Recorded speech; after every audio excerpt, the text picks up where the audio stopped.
Will Trump-Putin Alaska talks pave path to Ukraine peace on historic August 15? Few dates in the modern calendar carry as much historical resonance as August 15. Across continents and decades, it has been a day when political maps were redrawn, wars ended, nations were born, and cultural moments left an enduring mark.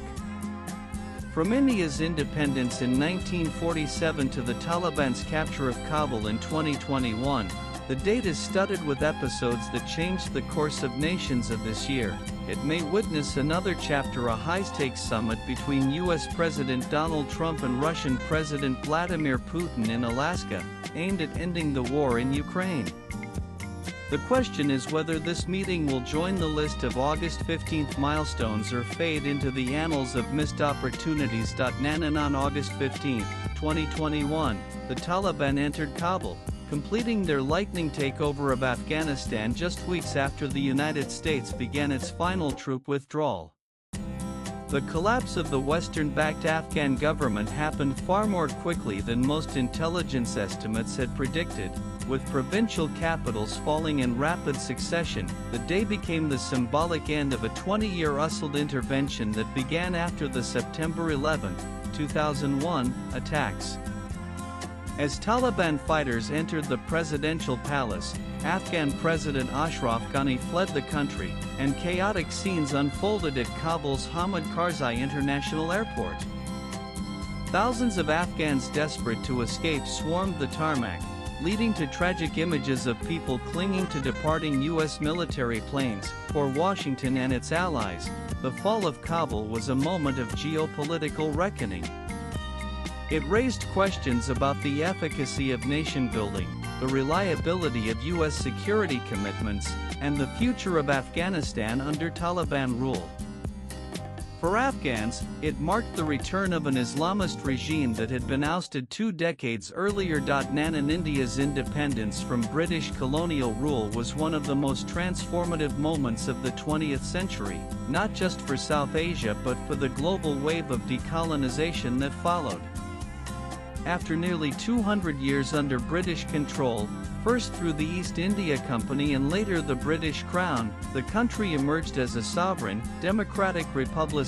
The making of the moment came after decades of sustained nationalist struggle, marked by movements such as the Non-Cooperation Movement, the Civil Disobedience Movement, and the Quit India Movement, led by figures like Mahatma Gandhi, Jawaharlal Nehru, Sardar Vallabhbhai Patel, Subhash Chandra Bose, and countless unsung freedom fighters. Alongside independence came the partition, which carved the subcontinent into India and Pakistan based on religious demography. This partition unleashed one of the largest migrations in human history, with an estimated 1,015 million people uprooted and crossing borders in both directions, and violence claiming hundreds of thousands of lives. The political and administrative transfer of power was symbolized by Nehru's midnight speech, Tryst with Destiny, delivered to the Constituent Assembly as the clock struck midnight on 15 August. This year, India marks its 79th Independence Day, celebrating nearly 8 decades of nationhood, a period that has seen it evolve from a newly freed colony to the world's most populous democracy and one of its fastest-growing major economies. On this day, Emperor Hirohito addressed the Japanese nation via radio, announcing Japan's unconditional surrender. The statement effectively ended World War II in Asia, coming days after the atomic bombings of Hiroshima and Nagasaki. For much of the world, it was VJ Day, Victory over Japan Day, signaling not just the cessation of global conflict but also the dawn of a hustled post-war order. Yet, it also marked the start of Japan's occupation and reconstruction under American guidance, reshaping the country into a pacifist democracy. And the same day Japan announced its surrender in World War II, the Korean Peninsula emerged from 35 years of Japanese colonial domination, a period marked by cultural suppression, forced labor, and military conscription. The liberation is celebrated annually as Gwangbokjeol, Restoration of Light in South Korea, and Liberation Day in North Korea, symbolizing the regaining of national sovereignty after decades of foreign rule. But the joy was short-lived. The peninsula, liberated from Japan but not yet unified under a native government, was hastily divided along the 38th parallel into Soviet-occupied territory in the north and US-occupied territory in the south. What was initially intended as a temporary administrative arrangement soon hardened into a geopolitical fault line as Cold War tensions escalated. This division set the stage for the Korean War 1950–1953, which ended not with a peace treaty but with an armistice, leaving the two Koreas technically still at war. The inauguration of the Panama Canal was more than just the completion of an engineering marvel. It was a defining moment in the history of global trade and geopolitics. Spanning 82 kilometers through the Isthmus of Panama, the canal connected the Atlantic and Pacific Oceans, eliminating the need for ships to navigate the long and hazardous route around Cape Horn at the southern tip of South America. Its successful completion on August 15, 1914, just weeks after the outbreak of World War I, transformed maritime commerce by dramatically shortening shipping times and costs. Strategically, the canal cemented the United States' role as a dominant power in the Western Hemisphere. It gave Washington enormous leverage over international shipping and became a key asset in both world wars, allowing the U.S. Navy to redeploy rapidly between oceans. Yet, it also became a flashpoint in U.S.-Latin American relations, with Panamanians long demanding sovereignty over the canal zone.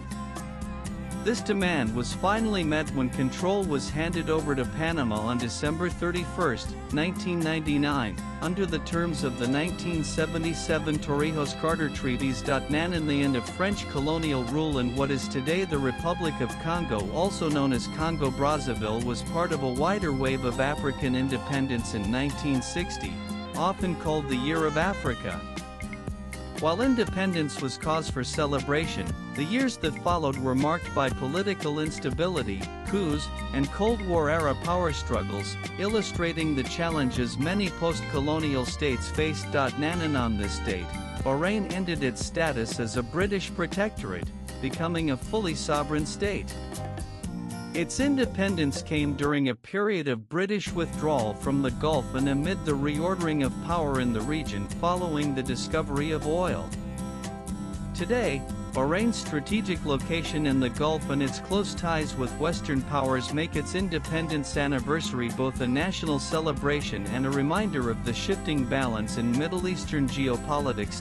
And when the Woodstock Music Art Fair opened on a dairy farm in Bethel, New York, on August 15, 1969, organizers expected around 50,000 attendees. Instead, more than 400,000 people descended on the site for 3 days of music, peace, and protest, creating one of the largest gatherings in American history at the time, featuring an iconic lineup including Jimi Hendrix, Janis Joplin, The Who, Santana, and Crosby, Stills, Nash Young. Woodstock became the cultural climax of the 1960s counterculture movement. It embodied an anti-establishment ethos, opposition to the Vietnam War, rejection of materialism, and a belief in collective peace and love, while also revealing the power of music festivals as political and social spaces. And against this historic backdrop, August 15, 2025 will see an extraordinary diplomatic encounter. U.S. President Donald Trump and Russian President Vladimir Putin are set to meet in Alaska to discuss ending the war in Ukraine. The war, now well into its third year, has caused widespread devastation and reshaped global security dynamics. Trump had repeatedly claimed, both during his presidential campaign and after taking office in January 2025, that he would end the conflict within 24 hours. Yet, more than half a year into his term, the war grinds on. After setting an August 8th deadline for Russia to agree to a ceasefire or face tougher U.S. sanctions, Trump instead announced this face-to-face summit. And 3 previous Trump-brokered rounds of Russia-Ukraine talks this summer have failed to narrow differences. Ukraine insists on full territorial integrity, rejecting any deal that legitimizes Russian control over occupied regions, particularly Crimea.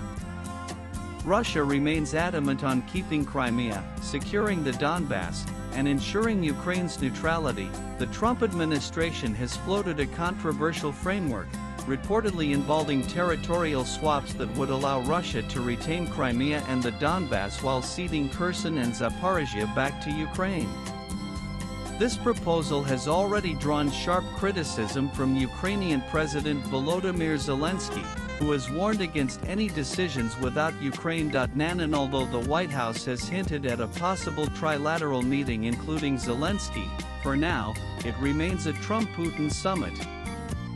U.S. Vice President J.D. Vance has said that including Zelensky at this stage would not be productive, suggesting the U.S. president must first broker an initial understanding with Russia before bringing Ukraine into the room. And the choice of Alaska is heavy with historical symbolism. Once a Russian territory, it was sold to the U.S. in 1867. For Russia, the location underscores its historical ties to the region. For the U.S., it represents a reminder of strategic expansion. Alaska also sits geographically close to Russia, separated only by the Bering Strait, making it a politically neutral yet symbolically charged venue. And the stakes are high, but so are the risks. If the talks fail, both sides could harden their positions. Russia might escalate military operations ahead of any future negotiations, while Ukraine could push for stronger NATO security guarantees. For Trump, a breakdown would undercut one of his most prominent foreign policy pledges that only he can deliver peace in Ukraine. As with many historic events that have taken place on this date, the outcome will be judged not just by immediate headlines but by its long-term consequences. Swipe left for next video. And from independence struggles and wartime surrenders to cultural revolutions, August 15th has been a date when history has pivoted in new directions. Whether the Trump-Putin Alaska talks will join that list depends on whether they produce a genuine step towards ending one of the most dangerous conflicts of the 21st century, or simply become another entry in the long ledger of failed peace efforts. Latest blogs.